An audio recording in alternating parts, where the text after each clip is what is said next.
হরে কৃষ্ণ। শ্রীমদ্ ভাগবতম তৃতীয় স্কন্ধ নবম অধ্যায় শ্লোক নম্বর 22। স অয়ং সমস্ত জগতম এক সুহৃদ আত্মা সন্তেন যথা মিলনে ভগবান ভবেন তেন এব মে দৃশ্যম অনুস্মৃতা যথা অহম দ্রষ্ট্রকি পূর্ববৎস ইদম প্রণতম প্রিয় অর্ষ। অনুবাদ: পরমেশ্বর ভগবান আমার প্রতি প্রসন্ন হন। তিনি এই জগতের সমস্ত জীবের একমাত্র বন্ধু ও পরমাত্মা এবং সকলের চরম সুখের জন্য তার সর ঐশ্বর্যের দ্বারা তিনি সকলকে পালন করেন।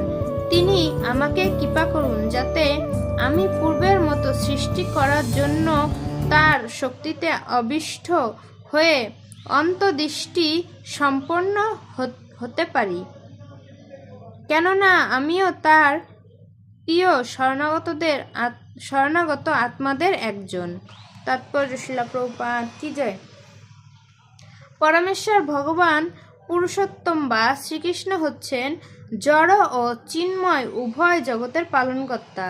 তিনি সকলের জীবন ও সখা, কেননা জীব এবং ভগবানের মধ্যে স্বাভাবিকভাবে শাশ্বত স্নেহ ও প্রেম রয়েছে। তিনি সমস্ত জীবের একমাত্র সখা ও হিতৈষী এবং অদ্বিতীয়।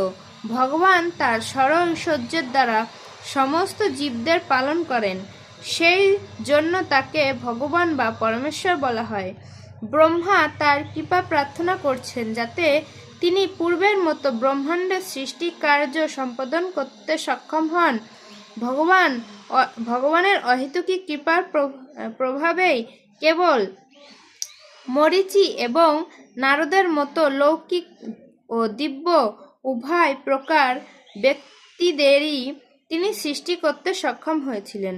ব্রহ্মাও ভগবানের কাছে প্রার্থনা করছিলেন, কেননা শরণাগত আত্মাদের কাছে ভগবান অত্যন্ত প্রিয়।